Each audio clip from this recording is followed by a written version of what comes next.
반갑습니다. 아카데미아 경전 이야기 시간입니다. 지난 시간에 이어서 유마힐 소설경, 즉 유마경에 대한 이야기를 이어가겠습니다. 유마경도 다른 경전들과 마찬가지로 안한이 말한 것으로 알려진 이와 같이 나는 들었다. 여시아문으로 시작됩니다. 특히 이 대성경전으로 알려진 경전들은 이 서두 부분이 공통적으로 있습니다. 물론 경전마다 이 서두가 서로 다 다릅니다. 물론 이제 비슷한 면도 있습니다.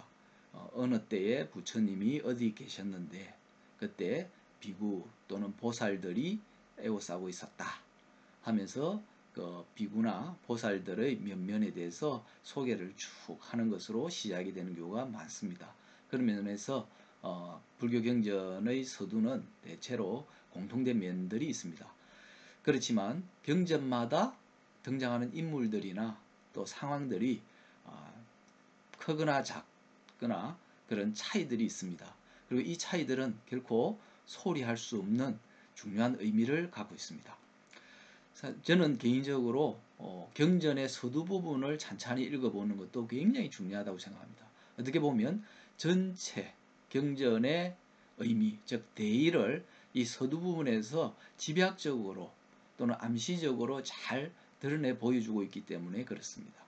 그래서 경전을 혹시 찾아 읽으시는 분들 서두 부분에 집중해서 한번 읽어보시기를 권해드립니다. 서두 부분만 보더라도 꽤 많은 공부가 된다고 말씀드릴 수 있습니다. 유마경도 그런 점에서 크게 다를 바 없습니다. 유마경의 경우에 수두가 이렇게 시작됩니다. 어느 때 부처님은 비아리성, 비아리성이라고 하는 당시 인도에서 가장 번성하던 도시의 암나수원에서 8,000명의 대비구와 32,000명의 보살 부처와 함께 계셨다. 보살 무리들과 함께 계셨다. 즉 대비구와 보살들의 무리들과 함께 계셨다. 이렇게 알려져 있습니다.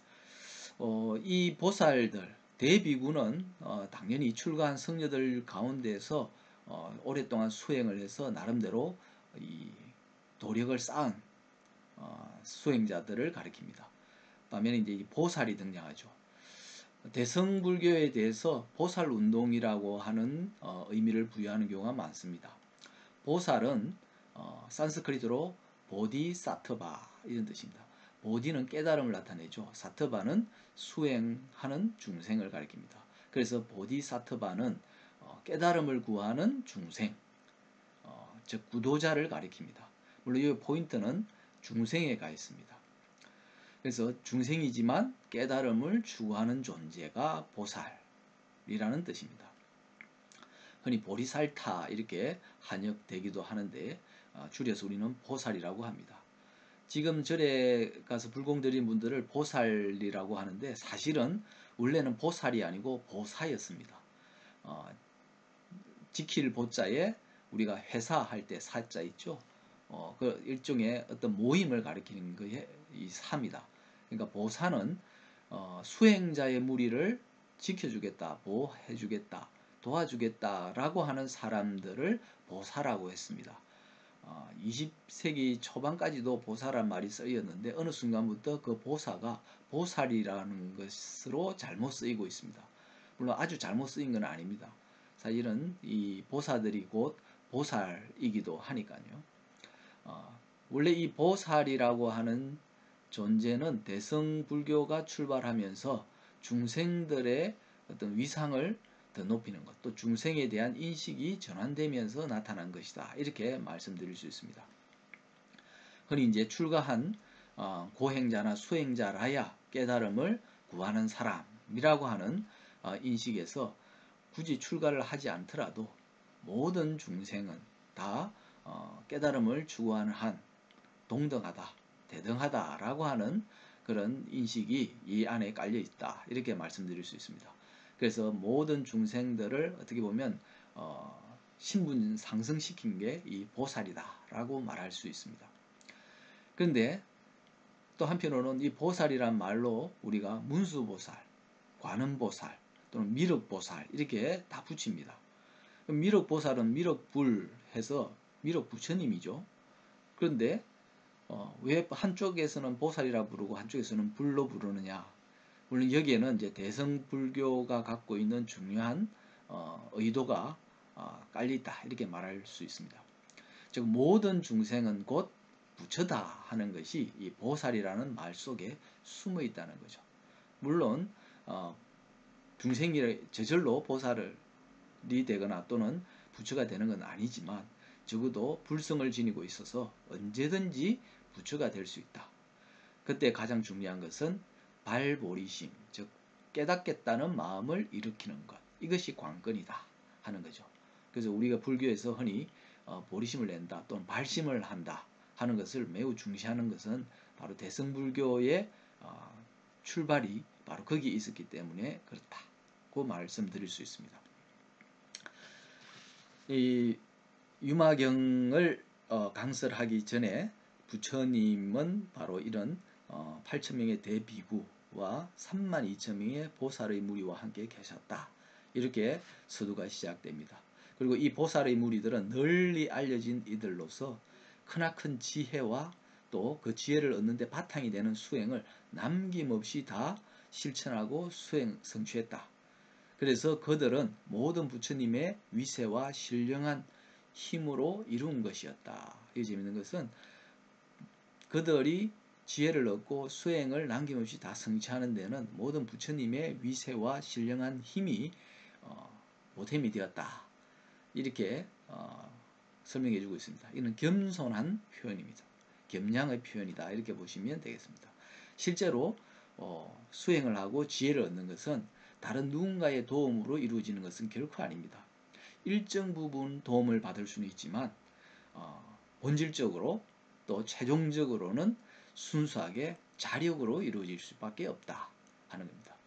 만약에 일본 불교에서 보면 탈핵신앙이라고 하는 게 있습니다. 스스로 힘으로 다 할 수 없기 때문에 다른 보살이나 부처의 신령한 힘을 입어서 내가 극락왕생하거나 깨달음을 얻을 수 있다 하는 건데, 물론 이건 중생들에게 위안이 되고 또 희망을 갖게 하는 데는 굉장히 큰 의미를 갖는 거지만 불교의 본령으로 보면 그렇게 적절하지 않다, 저는 그렇게 생각합니다.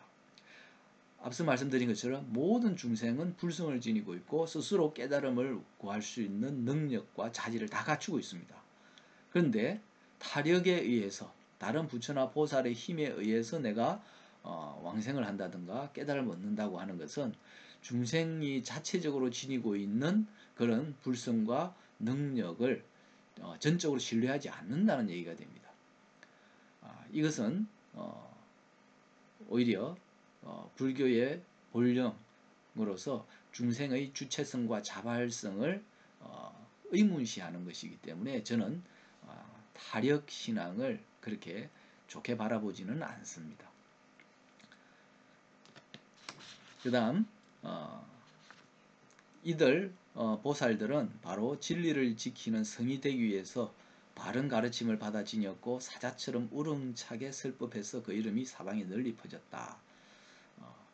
역사적으로는 석가모니 부처님이 등장을 해서 깨달음을 얻고 그래서 그 깨달음을 바탕으로 설법을 해온 걸로 알려져 있습니다. 세월이 흐르면서 이런 보살들이 이제 그 석가모니 부처를 이어서 깨달음을 얻고 그리고 이 사자후라고 표현되는 이런 설법들을 하면서 석가모니 부처님을 이어서 더욱더 널리 진리의 가르침을 편다 하는 것을 말해주고 있습니다. 이 안에 바로 초기의 불교의 역사가 간단하지만 명료하게 담겨 있다, 이렇게 말씀드릴 수 있습니다. 석가모니 부처 이후에도 깨달은 자들이 나왔는데 그들을 부처라고 말은 하지 않지만 여기서는 보살로 표현을 했지만 바로 그들이 부처와 대등한 그런 지위에 올라서 부처처럼 설법을 폈다, 이렇게 말하고 있습니다. 이걸 보면 보살운동은 다르게 말하면 모든 중생은 부처가 될 수 있다. 또는 모든 중생 부처되기, 이런 운동이라고 말할 수 있습니다. 그래서 이 앞부분이 별것 아닌 장식적인 단락처럼 보이지만 실질적으로는 불교사에 있어서 매우 중요한 의미를 담고 있는 부분이다고 말씀드릴 수 있습니다. 그 다음에는 이렇게 이야기합니다. 이들 보살들은 어떤 존재들이냐? 사람들이 청하지 않아도 벗이 되어서 편안하게 해주고, 부처님과 그 가르침과 스님들, 즉 삼보가 길이길이 융성해서 끊어지지 않도록 하는 역할도 하고, 마구니의 원한을 억누르고 모든 외도를 내리눌러서 그들이 모두 몸과 마음이 청정해지고, 그래서 영원히 번뇌를 여의도록 해주었다. 그리하여 이들은 마음이 늘 걸림이 없는 해탈의 경지에 이르러서 편안하게 머물렀고, 바른 생각과 선정을 다 지녀서 뛰어난 말솜씨도 끊기지 않았다. 그리고 보시, 지계, 인욕, 정진, 선정, 지혜 등의 바람일, 그리고 방편의 힘을 두루 다 갖추었다. 이렇게 소개하고 있습니다. 한마디로 말하면 부처가 되었다고 하는 거죠. 그러니까 여기서 비록 명칭은 보살이라고 했지만 부처와 다름이 없다라고 이렇게 소개하고 있습니다. 그래서 부처라고 하는 명칭은 석가모니에게만 붙여지는, 어떻게 보면 이 특허권을 석가모니가 가지고 있다, 이렇게 말할 수 있습니다. 그러다 보니까 그 이후에 태어나서 수행의 길을 걸어 깨달음을 얻고 성불한 존재들은 부처라고 하기보다는 보살이라는 이름으로 불려지게 되었다 하는 것을 알 수가 있습니다.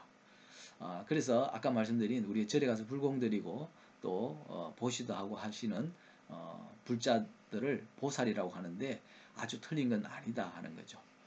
깨달음을 구하고 왕생을 바라기 위해서 정진하는 그런 분들이기 때문에 수행자나 다름이 없습니다.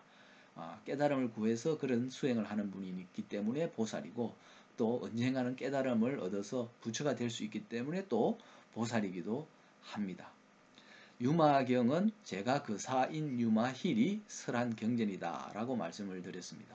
유마힐은 출가자가 아닌 제가 그 사임에도 부처의 경지에 이른 인물입니다. 바로 이 유마힐은 모든 중생의 한 표상이고 원복이다, 이렇게 말씀드릴 수도 있습니다.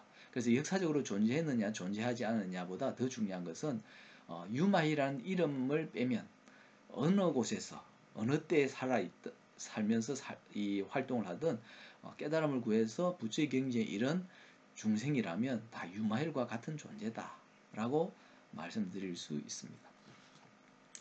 그래서 이 유마힐 소설경의 앞부분엔 간단하지만 불교사에서 대승불교가 등장하는 이유, 의미를 담아낸 구절로 표현되어 있다, 이렇게 보시면 틀림이 없을 겁니다. 그리고 이 보살들의 능력, 자질 또는 그들의 활동에 대해서 소개한 것도 보면 이름은 보살이지만 사실은 부처나 다름이 없다 하는 것을 알 수가 있습니다. 그래서 어떤 중생이든 깨달음을 구하겠다는 마음을 내서 수행을 제대로만 한다면 보살이 되고 부처가 된다 라고 하는 겁니다. 후대에 오면 불보살 이렇게 붙여서 하나로 읽었습니다. 크게 보면 부처와 보살은 달라 보이지만 사실은 그 이면을 들여다볼 때 둘이 아니고 하나나 마찬가지다. 즉 하나이면서 둘이고 둘이면서 하나다. 이것은 부처가 중생이고 중생이 곧 부처다 하는 것과 별반 다를 바 없는 표현이다 하는 점 다시 한번 상기시켜 드립니다. 오늘 이야기는 여기서 일단 마무리하도록 하겠습니다. 다음 이야기 시간에 더 자세한 부분들 설명해 드리도록 하겠습니다. 승불하십시오.